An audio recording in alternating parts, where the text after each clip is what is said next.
Good morning, everyone. In the last class, we have started discussing causes of disintegration of the Soviet Union. तो इस topic के अंदर पे हमने total 5 points का पढ़ाई लास्ट क्लास पे किया था। तो बाकी और 5 पॉइंट्स हैं। तो इन जो 5 पॉइंट्स को हमने ऑलरेडी डिस्कस कर लिया है, उन 5 पॉइंट्स से कुछ इम्पॉर्टेंट लाइंस जो है वो हम लोग देख लेते हैं। जो इम्पोर्टेंट लाइंस अच्छी तरह से समझने से बाकी 5 पॉइंट्स भी समझना एकदम इजी हो जाएगा। फर्स्ट थिंग इज़ दैट कि सोवियत गवर्नमेंट ने अपने ज़्यादातर जो रिसोर्सेज है वो किसको मेंटेन करने के लिए यूज़ किया है? 5 सेंट्रल एशियन रिपब्लिक्स को। यहाँ पे 5 सेंट्रल एशियन रिपब्लिक्स जो है इनका नाम फिर से और एक बार आने वाला है, ठीक है। तो 5 सेंट्रल एशियन रिपब्लिक्स का नाम क्या था? Kazakhstan, Kyrgyzstan, Tajikistan, Turkmenistan, Uzbekistan. ये जो 5 सेंट्रल एशियन रिपब्लिक्स है ये यूएसएसआर के अंडर पे ही आता है, ठीक है। मतलब यूएसएसआर पे जो टोटल 15 कंट्रीज़ है इनमें से ये 5 कंट्रीज़ है, ठीक है। तो यहाँ पे एक चीज़ है। उसके बाद हमने देखा है कि सोवियत सिटीजन्स जो है वो वेस्टर्न कंट्रीज़ में जब जाते थे तब उनको ऐसा फील होता था कि western countries are more developed than their system, या फिर हम लोग बोल सकते हैं कि देन देयर सोवियत यूनियन। तो इससे भी वो लोग डिससेटिस्फाइड थे और उन लोगों को ऐसा लग रहा था कि शायद कम्युनिज़्म जो है वो कैपिटलिज्म से ज़्यादा अच्छा नहीं है। कम्युनिस्ट पार्टी ने टोटल 70 ईयर्स तक रूल किया है, लेकिन it was not accountable to the people. वो लोगों को पास आंसरेबल नहीं था, ठीक है।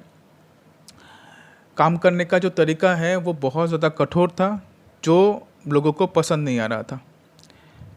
कम्युनिस्ट पार्टी में बहुत ज़्यादा क्या था? करप्शन था। तो यहाँ से आज स्टार्ट करेंगे हम लोग। The Soviet administrative system suffered from corruption but no step was taken to रिमीडिएट।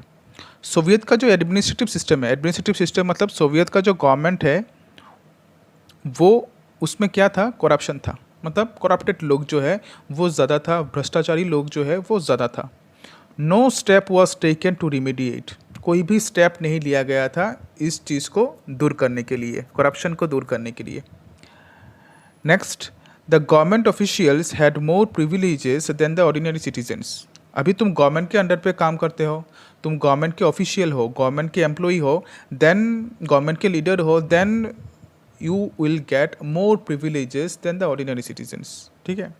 मतलब जो लोग गवर्नमेंट के अंडर पे थे या फिर गवर्नमेंट के लीडर्स जो थे उनको ज़्यादा अपॉर्चुनिटीज़ मिल रहा था, वो लोग आराम से अपनी ज़िंदगी बिता रहे थे, लेकिन ऑर्डिनरी सिटीजन्स जो है उनको प्रॉब्लम हो रहा था, ठीक है।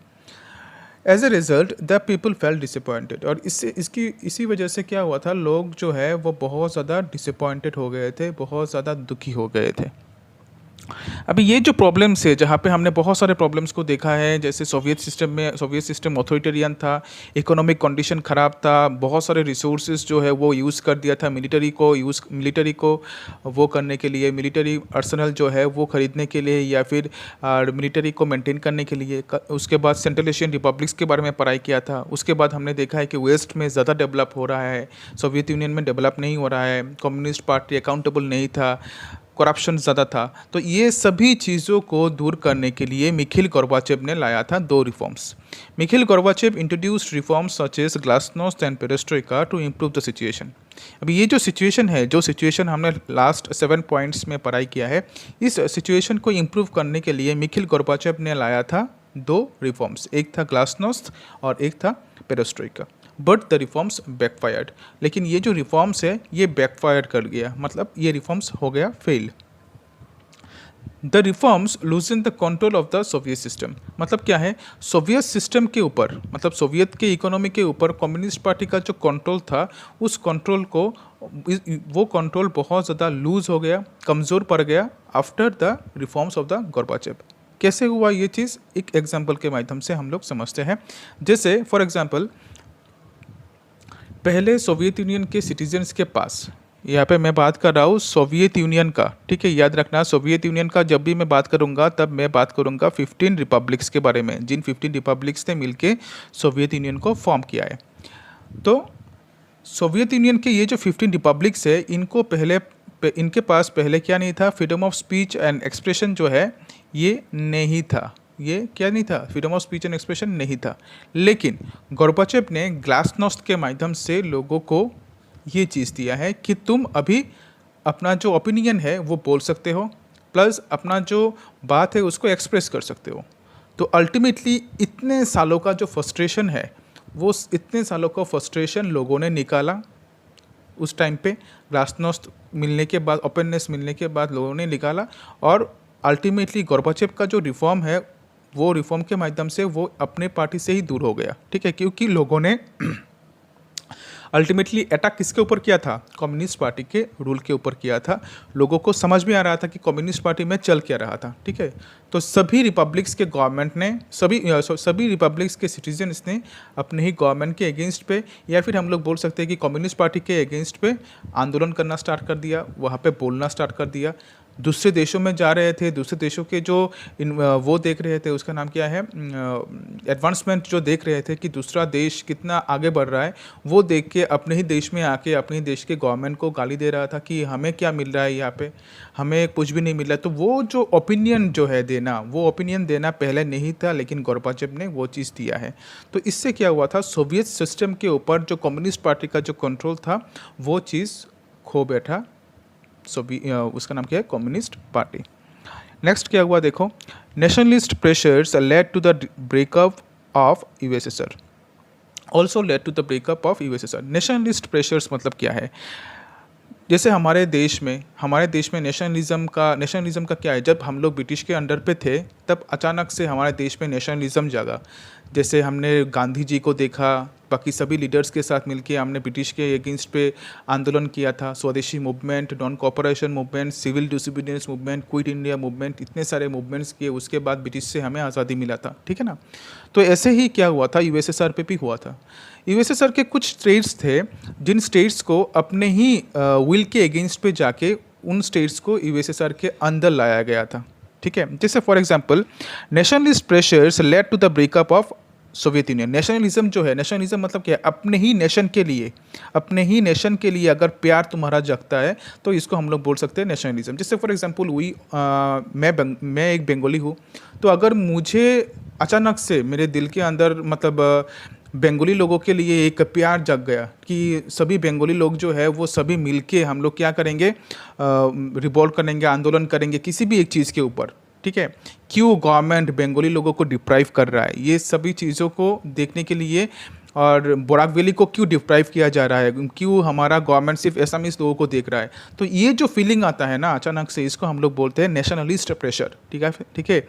या फिर हम लोग बोल सकते हैं द राइज ऑफ नेशनलिज्म। तो ये सेम चीज़ हुआ था यूएसएसआर पे। यूएसएसआर के 3 बाल्टिक स्टेट्स, यूएसएसआर के जो 3 बाल्टिक स्टेट्स थे, Latvia, Lithuania and Estonia, had been taken over by the Russians against their will in 1940। ये तीनों कंट्रीज़ पहले यूएसएसआर के अंडर पे नहीं था, लेकिन रशिया ने क्या किया था, रेड आर्मी के मदद से इन तीनों देशों के ऊपर कब्जा करके इन तीनों देशों को ले लिया था यूएसएसआर के अंडर पे अगेंस्ट देयर विल। मतलब ये तीनों कंट्रीज़ नहीं चाहते थे यूएसएसआर के अंडर पे जाना, लेकिन जोर ज़बरदस्ती रेड आर्मी ने क्या किया था, वहाँ पे कब्जा किया और इन तीनों कंट्रीज़ को अंदर ले लिया, बिकॉज उनका एक यूनियन फॉर्म होना था। और बाद में जाके बहुत प्रेशर किया गया था, लटविया, लिथुआनिया, एस्टोनिया को बहुत प्रेशराइज करने के बाद इन तीनों देशों के जो लीडर्स हैं, उन तीनों देशों के लीडर्स ने उसके साथ नाम किया यूएसएसआर को फॉर्म करने के लिए ट्रीटी जो है वो साइन किया था। तो ये चीज़ हुआ था 1940 पे। 1940 पे क्या चल रहा था, सेकेंड वर्ल्ड वॉर जो है वो चल रहा था, ठीक है। नाउ दे टूक advantage of the pitiable situation and declare independence. अभी इनके पास मतलब 3 बाल्टिक स्टेट्स के पास ये अपॉर्चुनिटी है कि सिचुएशन बहुत ज़्यादा ख़राब है, पिटिएबल है। पिटिएबल मतलब क्या है, बहुत ज़्यादा ख़राब सिचुएशन है। अभी इस ख़राब सिचुएशन को देख के उन कंट्रीज़ ने क्या किया है, एक एडवांटेज ले लिया है और बोला है कि नहीं, अभी हम लोग और यूएसएसआर के अंडर पे नहीं रह सकते, हम क्या करेंगे, इंडिपेंडेंस डिक्लेयर करेंगे, ठीक है। पहले उनके पास ये पावर नहीं था, ये पावर किसने दिया है उनको, अल्टीमेटली मिखाइल गोर्बाचेव ने दिया था। तो ये जो बाल्टिक स्टेट्स ने अचानक से इंडिपेंडेंस डिक्लेयर कर दिया था, ये था सबसे इम्पॉर्टेंट एंड सबसे immediate cause for the disintegration of the Soviet Union. Next, during the Cold War days, many thought that nationalist pressure would be strong in Central Asian republics due to their ethnic and religious differences with the rest of the USSR and their economic backwardness. Cold war के time पे, यहाँ पे बात हो रहा है 1945 से लेके 1991, मतलब कोल्ड वॉर के पीरियड का बात हो रहा है. कोल्ड वॉर के टाइम पे बहुत लोगों को ये लग रहा था कि ये जो नेशनलिस्ट प्रेशर है, ठीक है, ये जो प्रेशर है गवर्नमेंट के ऊपर कि हम लोग अलग होना चाहते हैं, ये प्रेशर आएगा सेंट्रल एशियन रिपब्लिक्स से. सेंट्रल एशियन रिपब्लिक्स कौन कौन सा था? सेंट्रल एशियन रिपब्लिक्स मतलब Kazakhstan, Kyrgyzstan, Tajikistan, Turkmenistan and Uzbekistan. In countries से आएगा नेशनलिस्ट प्रेशर. ये सबको लग रहा था. क्यों लग रहा था? क्योंकि इन कंट्रीज़ का एथनिक मतलब इनका कल्चर एंड रिलीजियस मतलब इनका रिलीजियन जो है वो डिफरेंट था सोवियत यूनियन के बाकी सभी रिपब्लिक से. और ये कंट्रीज़ जो है इकोनॉमिक साइड से भी बहुत ज़्यादा बैकवर्ड था, पीछे था, ठीक है, और बहुत वीक कंट्रीज़ थे जिन कंट्रीज़ ने मिलकर यूएसएसआर को फॉर्म किया है. 5 सेंट्रल एशियन रिपब्लिक्स, और ये एशिया में आते थे, यूरोप पे नहीं आते थे, ठीक है. तो इसी वजह से सबको ये लग रहा था कि ये जो सेंट्रल एशियन रिपब्लिक्स है, ये सेंट्रल एशियन रिपब्लिक सबसे पहले यूएसएसआर से अलग होने का डिमांड जो है वो करेगा. लेकिन strangely enough, nationalist dissatisfaction was strongest in the European and prosperous part. लेकिन बाद में सभी लोग जो है जो लोग ये सोच रहे थे कि सेंट्रल एशियन रिपब्लिक से प्रेशर आएगा, वो लोग गलत साबित हुए. और अल्टीमेटली नेशनलिस्ट प्रेशर जो है वो आया है यूरोपियन कंट्रीज से. यूरोपियन कंट्रीज मतलब Russia, Baltic states, Ukraine and Georgia. Central Asian republics, these countries are very small, they are economically poor. वो लोग क्यों इंडिपेंडेंस के लिए डिमांड करेंगे? वो लोग खुद ही चाहेंगे कि हम लोग जितने दिन तक हो सके यूएसएसआर के अंडर पे रहे, क्योंकि यूएसएसआर अपना सब कुछ जो है वो उन कंट्रीज़ को दे रहा था, उन कंट्रीज़ को देखभाल करके रख रहा था, ठीक है. क्योंकि उसका नाम क्या है, बाकी सभी कंट्रीज़ जो है जैसे for example Russia, Baltic states, Ukraine and Georgia, उनसे भी पैसा लिया जा रहा था इन सेंट्रल एशियन रिपब्लिक्स को देखने के लिए, बिकॉज एक ऑलरेडी एक यूनियन फॉर्म हो चुका है. अभी अगर कोई कंट्री किसी भी देश को अगर तुम निकाल दो अपने देश से, तो किसी भी पार्ट को अगर निकाल दो अपने देश से, तो अल्टीमेटली तुम्हारा जो इमेज है वो ख़राब हो जाएगा. कहाँ पे? वहाँ पे. उसका नाम क्या है? कोल्ड वॉर के टाइम पे. और प्लस इन कंट्रीज से उन यूएसएसआर को मिलिट्री हेल्प भी मिल रहा था. लोग जो है वो मिलिट्री में जा रहे थे, तो उन कंट्रीज़ को देखभाल किया जा रहा था. तो इसी चीज़ के लिए देखो क्या हुआ था, जो नेशनलिस्ट प्रेशर है वो आया था यूरोपियन कंट्रीज से, जहाँ पे बात हो रहा है रशिया के बारे में, बाल्टिक स्टेट्स के बारे में, यूक्रेन के बारे में एंड जॉर्जिया के बारे में. The people in these areas feel alienated from the Central Asians. ये जो एरियाज है मतलब Russia, Baltic states, Ukraine and Georgia, इन एरियाज़ के लोग जो है वो लोग डिससेटिस्फाइड थे. वो लोग बोल रहे थे कि हम लोगों को अलग किया जा रहा है बाकी सेंट्रल एशियन रिपब्लिक से, क्योंकि हमारे पास जितना भी इकोनॉमिक, बिकॉज देखो यहाँ पे एक चीज़ तुम लोग पता चल मतलब याद रखना कि ये जो कंट्रीज़ के बारे में बात किया गया है, ठीक है, Russia, then Baltic states, Ukraine and Georgia, ये इकोनॉमिकली ज़्यादा एडवांस्ड है, मतलब इनके पास इकोनॉमी जो है वो अच्छा था. लेकिन सेंट्रल एशियन रिपब्लिक्स जो है इनके पास इकोनॉमी जो है वो ख़राब था. दे आर इकोनॉमिकली बैकवर्ड, ठीक है.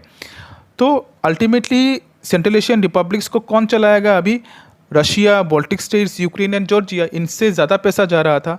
तो यहाँ के जो लोग हैं, रशिया, यूक्रेन, देन बाल्टिक, ये सब के जो लोग हैं, इनको ये लग रहा था कि हम लोग क्या कर रहे हैं, बहुत ज़्यादा हेवी इकोनॉमिक प्राइस पे कर रहे हैं, हम लोग बहुत ज़्यादा पैसा दे रहे हैं बैकवर्ड एरियाज़ को यूएसएसआर में रखने के लिए. बैकवर्ड एरियाज मतलब किसके बारे में बात किया जा रहा है? सेंट्रल एशियन रिपब्लिक्स के बारे में बात किया जा रहा है कि सेंट्रल एशियन रिपब्लिक्स को यूएसएसआर में रखने के लिए हमारे पास से बहुत ज़्यादा पैसा लिया जा रहा है, और हम लोग क्यों दें ये चीज़, ठीक है. अगर तुम्हें नहीं चाहिए, अगर तुम्हारा ये देश जो है सेंट्रल एशियन रिपब्लिक्स जो है वो अगर इतना कमज़ोर है तो उनको निकाल दो. लेकिन एग्रीमेंट के माध्यम से आए थे तो इसके लिए निकाला नहीं जा सकता था. That was another cause of the disintegration of the Soviet union. और ये भी एक कॉज है जिसके वजह से सोवियत यूनियन जो है वो धीरे धीरे डिसइंटीग्रेटेड हो गया था, बिकॉज अल्टीमेटली 15 रिपब्लिक्स के बीच ही कोई भी यूनिटी जो है वो नहीं था. तो देखो, कोई भी डाउट कुछ भी होने से तुम लोग मुझे पूछ सकते हो. We have completely discussed this topic. कल के क्लास पे हम लोग डिस्कस करेंगे consequences of the disintegration of USSR. USSR का डिसइंटीग्रेशन हो गया था, लेकिन यूएसएसआर का डिसइंटीग्रेशन होने के बाद क्या हुआ वो डिस्कस करेंगे कल के क्लास पे। चलो टाटा एंड टेक केयर।